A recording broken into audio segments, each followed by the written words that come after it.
Morning. Morning.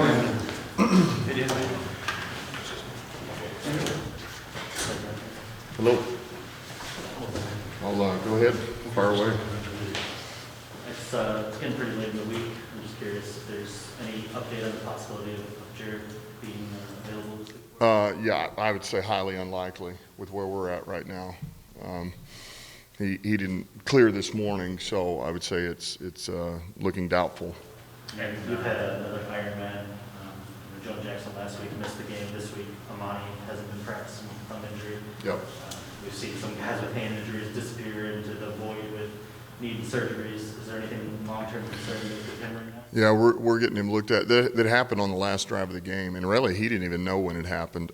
So we're getting it checked out, and we'll see where he's at. You know, he's kind of up in the air right now. And what happened exactly with that? What happened on the last drive? Yeah, it just ended up, it's kind of a ligament and a bone as well. So, but we'll see. I mean, I would say, look, it's probably not looking great, but we're still hopeful, so. Is surgery on the table for Amani? Could be, Yeah. could be. And on DeAndre Swift, have you guys made a call on him? No, today will tell a lot. I would tell you the last 2 days, he's like, he looked pretty good Wednesday, looked even better yesterday, but it's about the contact. So today we'll just kind of assess, and I feel like determine that after today, you know. So there again, I just know he's improving. That's what I would say. In terms of Oriore, if he's asked to step in there and play, just your comfort level with him. I know you had kind of a long stretch there, and then got the COVID deal after you're trying to work him back. Got into, I think, 5 snaps last week, but just his progression, if he's asking a little bit more, are you comfortable with where he's at after the time off? You were asking on both, Amani, and then you went right into Swift. Is that what you? Iffy, I'm sorry. Okay, I thought you said him. I got you. You were going into the comfort level with if Amani can't go. Well, number one, Amani still has one good hand, so he can still catch with that hand if he needs to pick, and he can cover. He's got his feet. But as far as Iffy, I tell you what, man, Iffy, it was good to see. He didn't get a lot last week, but there again, we've had him. He had already come back to practice before COVID, and then you saw him, this week getting his legs back under him. So look, we feel pretty good. I mean, it'll be, there'll be some things that'll come up, but man, I feel like he's moving pretty good, and he's conscientious, and if he gets an opportunity, then he'll go make the most of it. So what do you realistically expect from Tim Boyle? He said he gets something from every snap he played. That's what, 48 snaps, I think, against the Browns. Mm-hmm. What do you expect to get from him? Yeah, look, I think that, I expect to get a guy who's going to be able to function in our offense. He'll be able to move the ball. He'll be a general for us out there. He's going to get us in the right play. He'll make the right decision. That's what I expect. Like, I feel very confident in that. The communication will be really, really good. He'll be able to get those guys,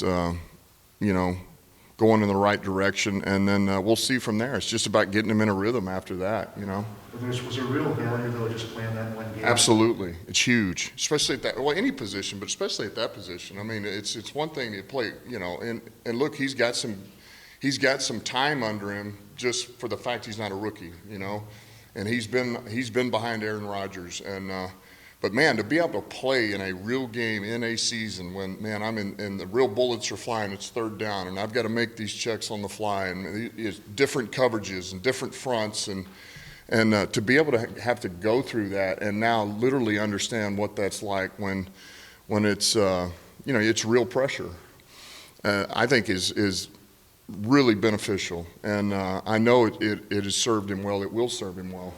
Coach, we saw a nugget today before talking about like the final touchdown in your career game on Christmas Eve. 06 was like 15 years ago. Oh God. What do you remember about playing around this time of year? Obviously, you're not playing on Christmas Eve or Christmas Day, but just the day after, just what do you remember about playing around this time of year? Yeah, look, I appreciated it. I liked it because you felt like you were, while everybody else is at home, enjoying their whatever you have, man, the treats, the candy, the presents, the gifts, the time, your family is really here, and it's with the guys, and you kind of appreciate that, man, and you're all in it together, and it's pretty cool to play at home, but it's even better to play on the road during that time because you feel like, you're it's just you guys. There's nobody else. Nobody cares about you. you know, and so I don't know. There's something cool about it, man. And you know, everybody's going to be watching, and I always appreciated it. I liked it. On the flip side of that, you do seem to emphasize family and the importance of family here, so do you adjust the travel schedule at all tomorrow to let those guys have some time with their family in the morning? I did. You know, we tried to, I mean, it wasn't much today, but we started 30 minutes earlier, and then tomorrow we backed everything up a couple hours, so, you know, some of these guys, the players and staff that have young ones, they can at least wake up with them and maybe open a gift or two before they have to come in, and we got to travel, you know. So, but yeah, I do, and I think it is important, man.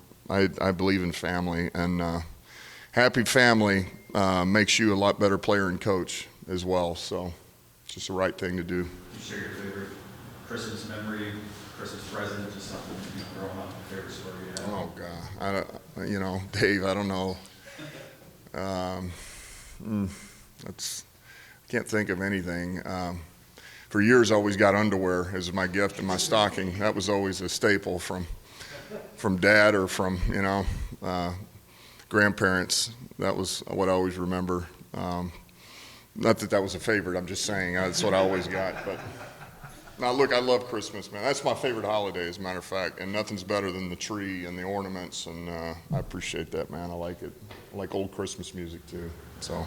Well, Dan, I think one of the more important questions is: do you consider Die Hard a Christmas movie? Say it again, I'm sorry. Do you consider Die Hard a Christmas movie? God, is that not a huge debate or what? Actually, yes, I do. I do, as a matter of fact. I will watch it every Christmas. That and Christmas Vacation are my two staples.